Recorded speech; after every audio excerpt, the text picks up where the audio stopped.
Hello friends, hope you are happy, safe and fine at your home. Welcome in today's session. Today we'll discuss some queries of you guys. Uh,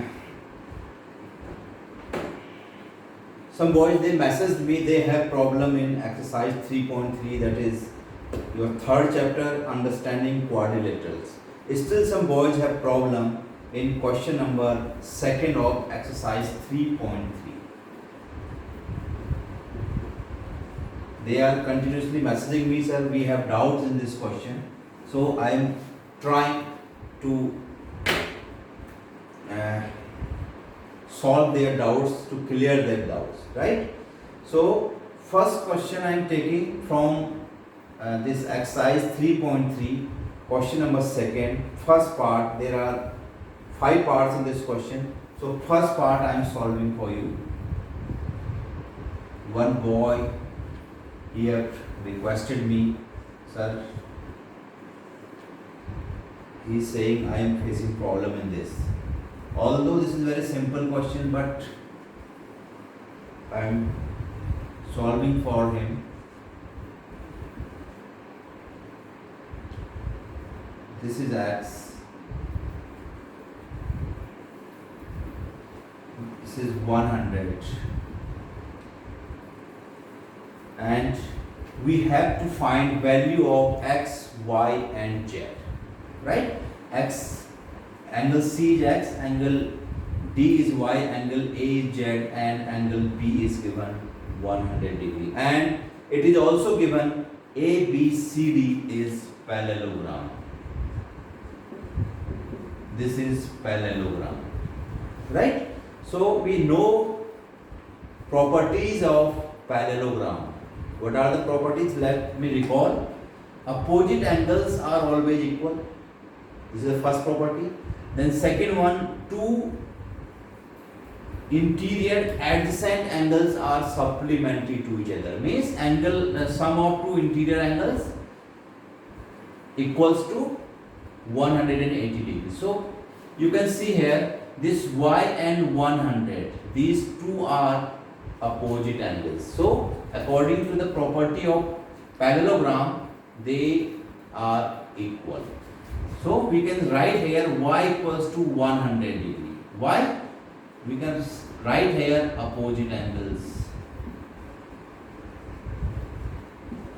of parallelogram. You must know, before solving this exercise, you must know properties of the polygons, right? So y is equals to 100. Now with the help of this, you can see here y and x, these two are adjacent angles, interior adjacent angles, and their sum will be 180. So we can write here x plus y equals to 180 degree. Why? Because adjacent angle.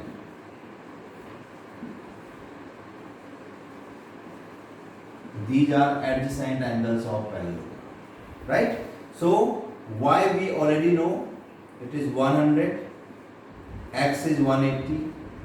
Therefore the value of x is 180 minus 100 degree, that is 80. So value of this x is 180 degree, right? And you can see here this x and z, these two are again opposite angles. So x will be equals to z and that will be equals to 80 degree. Why? These two are opposite angles.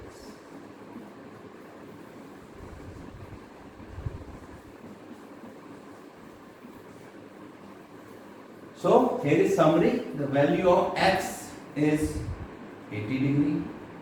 Value of y is, we have already calculated, it is 100, and angle z is where is z? Here, 80 degree. So these are the result, these are the values of x, y. Now hope you understand. One boy was asking. Now there are 5 parts, only 2-3 parts I will solve here.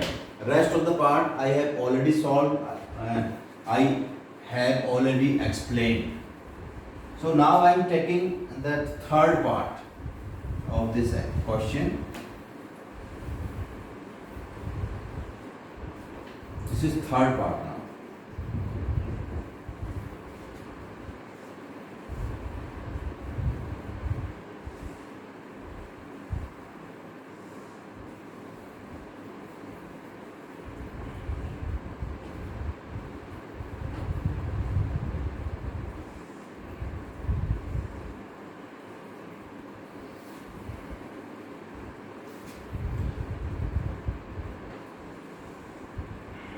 Let name it first. Name is not given there. So A, B, C, D I have written here. This angle is given X.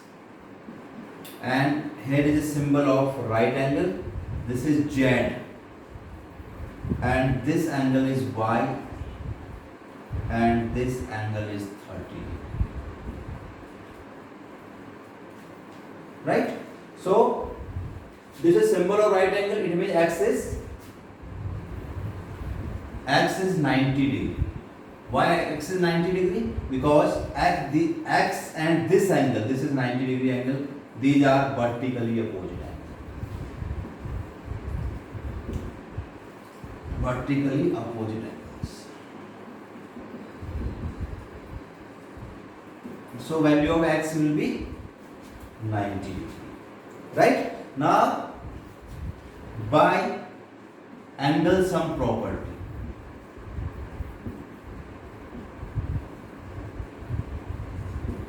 of triangle, and we are using this property in triangle. This is suppose O is here, OAD. In triangle OAD, we are using angle sum property. Since two angles we already know, this angle, and we can easily find out angle Y. We know that sum of all the angles of triangle equals to 180. This is the angle sum property for triangles. So the value of X we have just calculated, it is 90. Then Y we have to find. Z is the third angle is given 30 degree.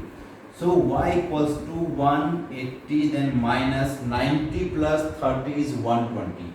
We can shift it right hand side. So value of Y is 60. This angle we have calculated, this is 60. Right? Now you can see here this Y and Z, these two are alternate angles. Right? So you can write here Y equals to Z equals to 60 degree. Why? Because these are alternate angles.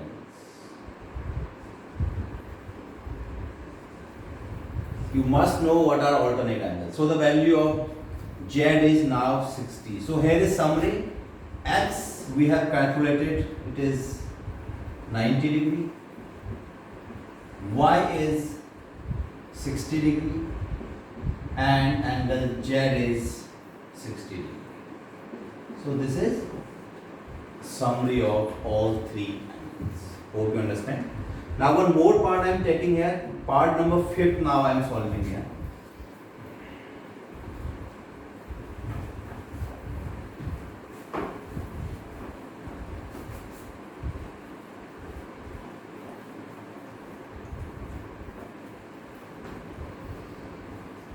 Fifth part I am solving. One parallelogram is there. This angle is Y. Diagonal is also there. This half of the angle is 40 degree. This angle is Z. This angle is 112 degree. This half angle is X. And we have to find value of this X, Y and Z. Right? So let's name it first. This is A, B, C. Right? So since it is given ABCD is a parallelogram, it's given, we know already ABCD is parallelogram. So we know that in parallelogram opposite angles are always same. This angle A and angle C, these two are opposite angles. So we can write here angle Y is equals to 112. How? Because these two are opposite angles of parallelogram. So the value of Y will be 112. Right? Now you can see, just focus only on this triangle A, B and D. Two angles we already know now. Angle Y and this angle is already given, and we can find angle X by using angle sum property of triangles. So by angle sum property of triangle. In which triangle we are using this property? In triangle ABD. Right? We know that sum of all the angles equals to 180. So Y plus X plus 40 degree will be equals to 180 degree by angle sum property of triangles. Y we have already calculated, it is 112. Just now we have calculated here. And X we have to find, 40 is already given, equals to 180. So X equals to 180, then minus 112 and 40 means 150. Right? So X equals to, we need to subtract 152 from 80. What will come? 28. So the value of X is, angle X is 28 degree. Right? This angle now we have already calculated. Now see this angle X and angle Z. Which kind of angles are these two? These are alternate angles. Right? So the value of X and Z will be equals to 28. These two are alternate angles.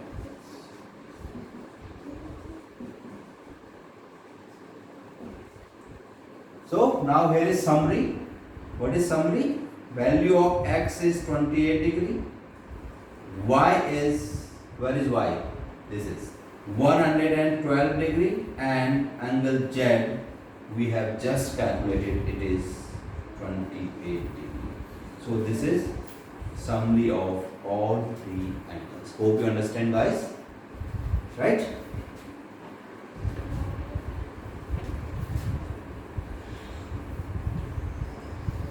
One boy, he is facing problem in question number 5 of same exercise. He messaged me that he is facing problem in this. So let me solve this question also. Question number 5 now. This is word problem. Let me read question first. Question is, the measures of two adjacent angles of parallelogram are in ratio 3:2. Find the measures of each of the angles of the parallelogram. One parallelogram is given there. Suppose this is parallelogram. Let me name it. Name is ABCD. It's given there. The angles, adjacent angles are in the ratio 3:2. These two are, we are taking here these two angles as adjacent angles. You can also take these two angles as adjacent. You can also take these angles. So we are taking these two angles as adjacent angles, and their ratio is given 3:2. 3:2 is given. What is 3:2? It is the ratio of adjacent angles of parallelogram. So let adjacent angles of parallelogram ABCD are 3x and 2x. Why we are taking 3x and 2x? Because it is given there the ratio of angles is 3:2. That's why we are taking here 3x and 2x. right? Now it is very simple. We know that is a property of parallelogram that adjacent angles are supplementary angles. It means sum of adjacent angles equals to 180. So by property of adjacent angles, we can write it 3x plus 2x equals to 180. Why? Why we can write it? Because these are adjacent angles of parallelogram. And we know the property so many times, we have discussed it. Sum of two adjacent angles of parallelogram equals to 180 degree. So 3x plus 2x, which make 5x equals to 180. Therefore x equals to 180 by 5. So 5, 3s are 15 and 2 is 3 is left is 60. So value of x is 60. Right? Now adjacent angles.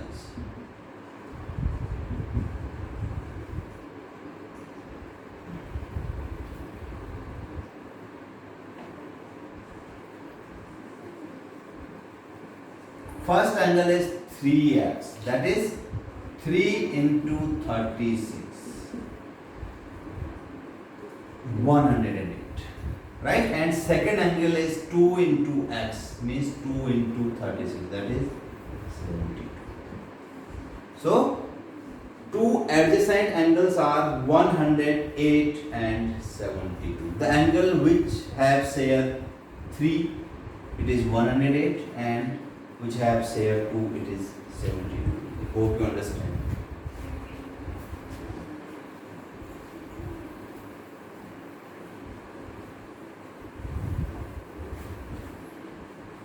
Now some boys, they are facing problem in exercise 3.4.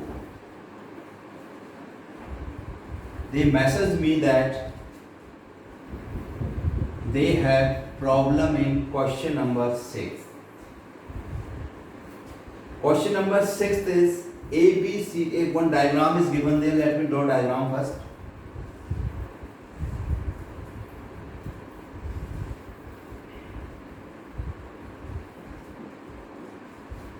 AB, here is C, and O is given there.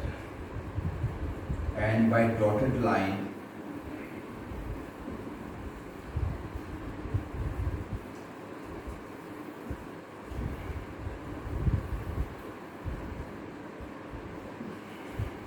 this is D, right? And this point is O.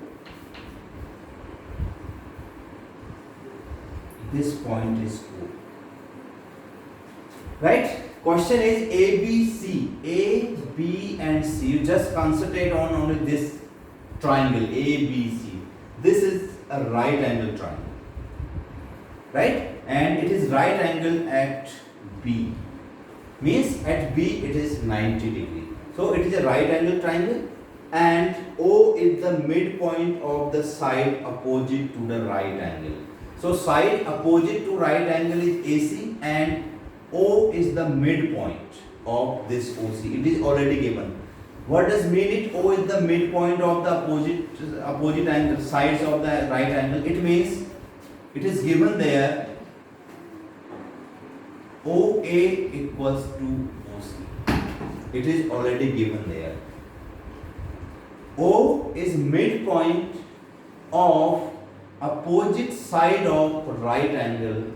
So right angle is at B and opposite side is AC, and O is midpoint. It means OA is equals to OC. It means O bisect AC into equal parts. So OA equals to OC. It is already given.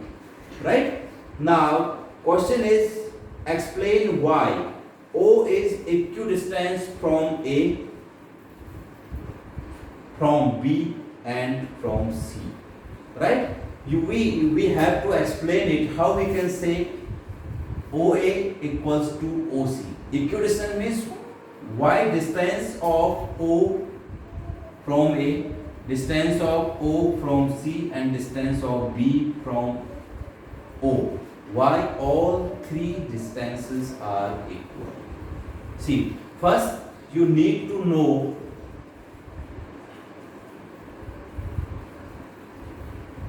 two right angle triangles make a rectangle, right? So this is right angle triangle, it is already given, and by dotted line it have joined there. It means for your convenience only it is joined. So you can see here now this A, B, C, D, this is a rectangle, and everywhere you can find right angle here. Now, so it is a rectangle. Now we know that in a rectangle diagonals are equal in length, right? So we know that diagonals are means AC and BD are the diagonals. So diagonals of rectangle are equal in length. So we can say that AC equals to BD, right? It is already given O is the midpoint. So it means if we know that this AC equals to BD, it means, and it is already given O is midpoint, it means O is also midpoint for BD. We can write here, therefore O is also midpoint for BD. How it is possible? Because BD and AC both are same. That's why we can say. It means OB equals to OD. Since O is midpoint for BD, it means OB equals to OD. Now the conclusion is, if this O is midpoint of AC, since AC is diagonal of this rectangle ABCD, BD is also diagonal of this rectangle ABCD, and we know that diagonals are always equal in length for rectangle.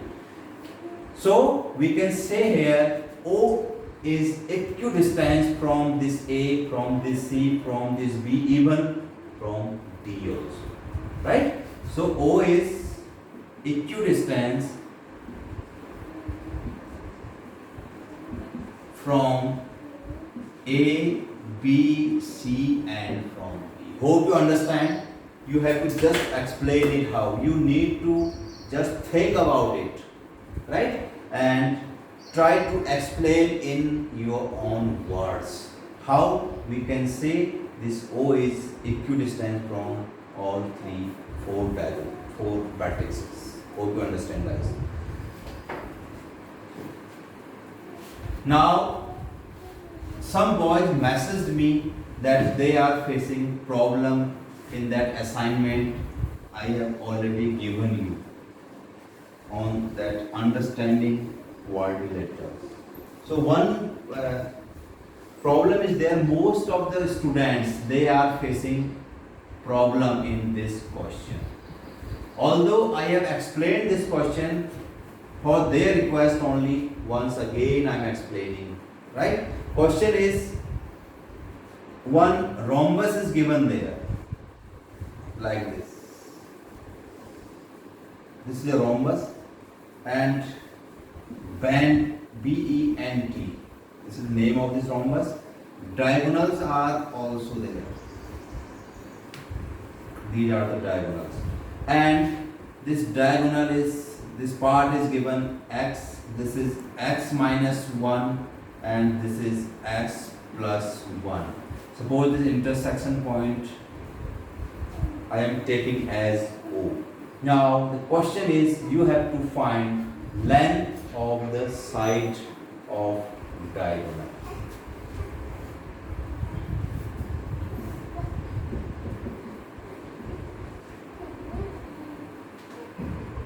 Rhombus, sorry. Length of side of rhombus, that is x plus 1 you have to find. All sides of rhombus are equal, we know that. Now to solve this question, first we need to know diagonals of rhombus are perpendicular to each other. This is very, very important. Perpendicular to each other means they intersect at right angle. It means here is 90 degree, here also 90, 90, all 90 angles are there. This is very, very important. Now you can see, just keep focusing on triangle TO and N. And triangle TO and N. Which kind of triangle is this? Of course, this is right angle triangle. Let me draw it separately.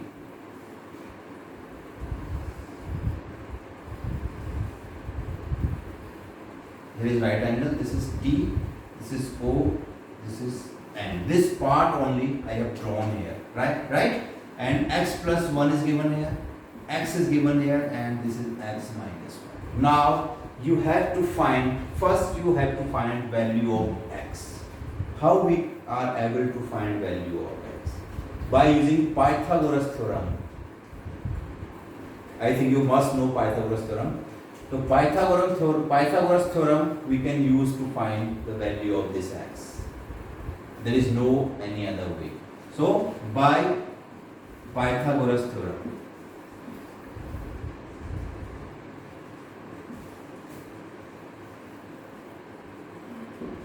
what is Pythagoras theorem? Pythagoras theorem says that the square of hypotenuse. What is hypotenuse? Opposite side of the right angle is called hypotenuse. Hypotenuse is one of the longest side in right angle triangle. So square of hypotenuse is equals to the square of sum of two other sides, right? So we can say here square of hypotenuse Tn square. Tn is hypotenuse. The square of hypotenuse equals to OT square. OT is this side. This is called perpendicular, plus ON square. ON is called base. This is base. This is perpendicular and just opposite to 90 degree angle. This is hypotenuse. So this is this Pythagoras theorem. Now what is value of Tn? It is x plus 1. So we can write it x plus 1 whole square. Then OT. OT means x and square is already there. Then plus what is ON? ON is x minus 1 whole square. Right? Now we have to solve it. So x plus 1 whole square. Now let me rub this figure.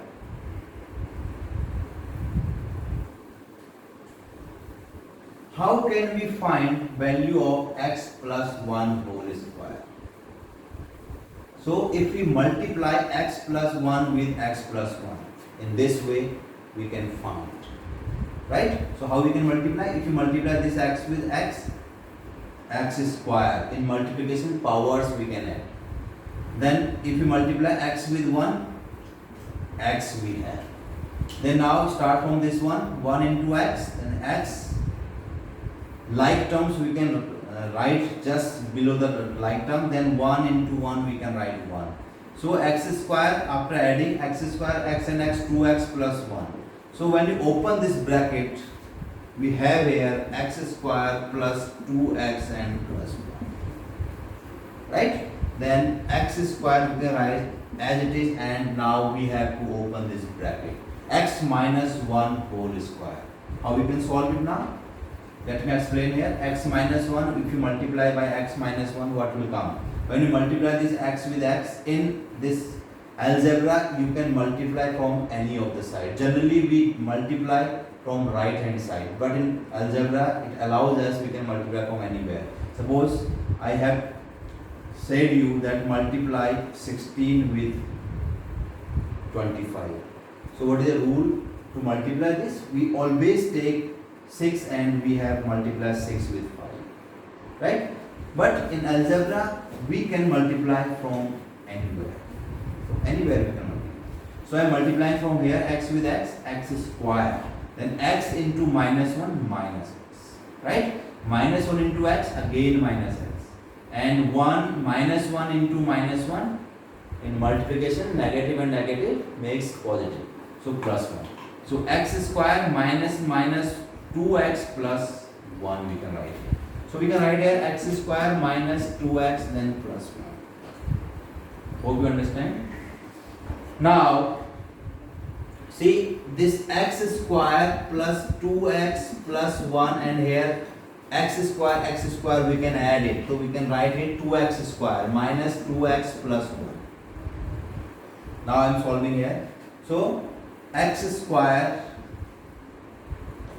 plus 2x plus 1 already we have on left hand side, and just I am shifting here this 2x square to left hand side, so it will go in minus, then plus 2x we can write here, and equals to 1 is already there on right hand side. So we can also shift this 1 there after changing sign, so we can write here minus 1. Hope you understand. It means 1 I have shifted to right hand side, and x, all x's I have shifted to left hand side, right? So this x square and minus 2x square, these two are like terms. So what will come when we subtract minus 2x square from x? What will come? Minus x square, right? And 2x make 4x equals to 0. 1 minus 1, it is 0 now. Hope you understand. Now minus x square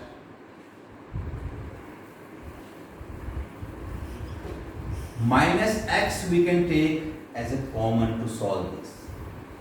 What will come here? X will come, 1 power we can write here, and since minus sign we are taking outside, this sign will change now, minus 4 will come here. This is little bit new concept for you guys. So please try to understand it. Minus x we are taking common here, so what will left here? 1 power of x will left this side. And since minus we are taking outside, this sign we have to change it. So this part, this plus sign become minus now.